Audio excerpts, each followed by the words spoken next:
What have you heard about the chances of James Harden coming back to the Rockets? I feel like it's maybe a little better than 50-50 at this point. Hmm. It seems like he is really interested in wanting to come back. And, I know the Rockets, they've got a really good team in Philly, but sometimes winning is nice, but you want to be happy with where you're playing. And do think that he was just really happy being in Houston. And I do think that that sort of thing matters to him. It'll be really interesting to see. He's had kind of a strange postseason where he looked like the old James Harden in game one against Boston. And then the last two games, he's been awful. Hmm. If he plays like he did in game one, then all of a sudden he can go to the Sixers and say, hey, I want the 4-year max. And, what are they going to do? Say no? Because if you lose him, then you lose him for nothing.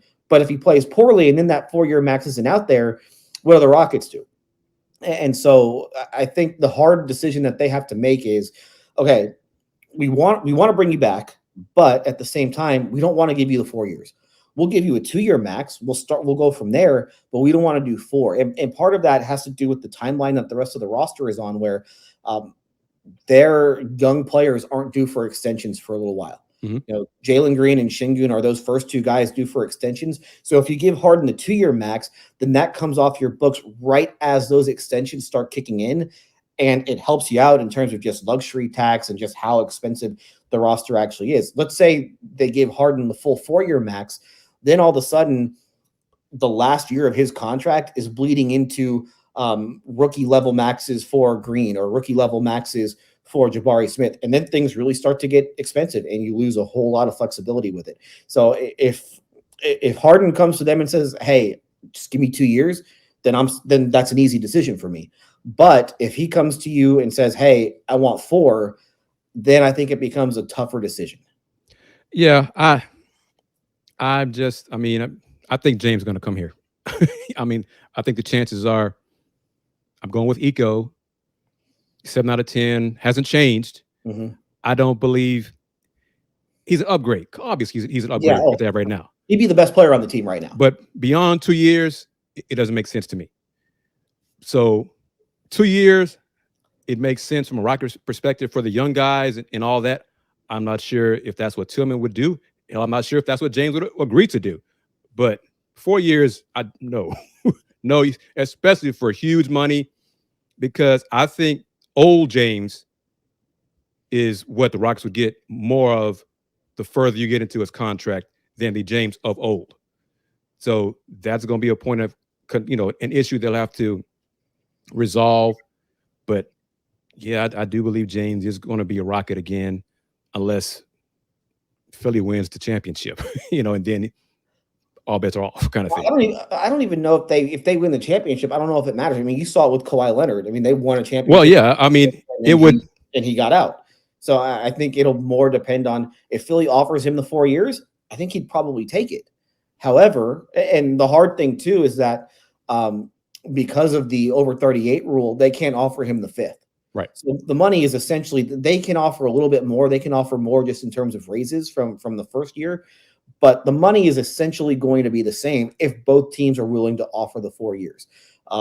So if I don't know, I wouldn't want to get into a bidding war for this whole thing, I guess would be the best way to put it. And we're kind of answering Ace Town Finance question right here. How much would we be willing to give Harden on the open market? If I'm the Rockets, 2 years, I'm okay with 2 years max for 2 years.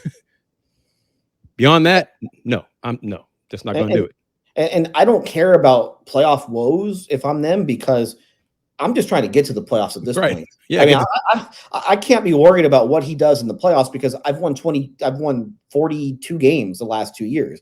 I can't worry about all that. Let me get there, and then I'll worry about how he plays in the playoffs. And I guess the good thing with this roster is that you hope that these young guys that he's being surrounded with are able to develop to the point where they don't really need him quite as much in the postseason, and those guys are ready to take the reins at that point. And if they were to somehow make the playoffs next year, which I still think is pretty unlikely, you're just looking to get a little experience, get your feet wet. Then the next year, that's when you really hope that the group is ready to go and ready to step up in a playoff type environment.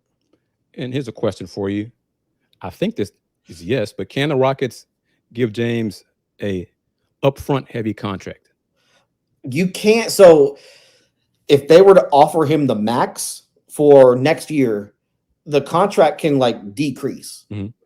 But you can't like say, hey, we'll give you 38 million in year one, and then we'll drop it down to like 16 in year two. No, you can't. I think it can only decrease in terms of like certain percentages, and they've done that in the past. I think that was what they did with Trevor Ariza's contract, Yep. where they gave him a certain amount for year one, and then it just kind of the salary just decreased as the years went along. I think Aaron Gordon might have that in his contract, either the Orlando one or the Denver one that he just recently signed. So it is something that you can do, but I don't know if Philly's going to sit there and offer James Harden, the max for 2 years or the max for 4 years, then as a team, you probably have to match that. Now he could want to just take less. I mean, you've seen him, he did sacrifice some money to go back to Philly this year. I don't know if he sacrificed more than that was all they were willing to pay him, but it does make more kind of an interesting, talking point. It's not like he's poor. He's got plenty of money at this point. So if he would be willing to start with the max in year one and then have a decreasing salary, moving forward, that would certainly benefit the organization. I just don't know if he'd do it.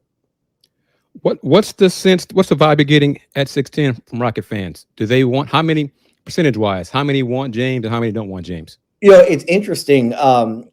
If you go by Twitter, I think probably 80% want to bring Harden back.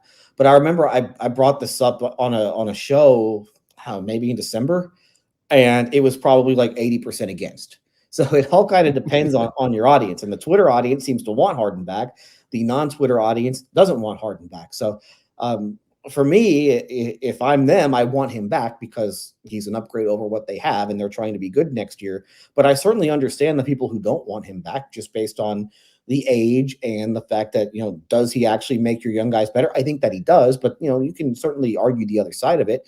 And there's just the way that he left the first time around. And I do think that that's probably in people's heads a little bit.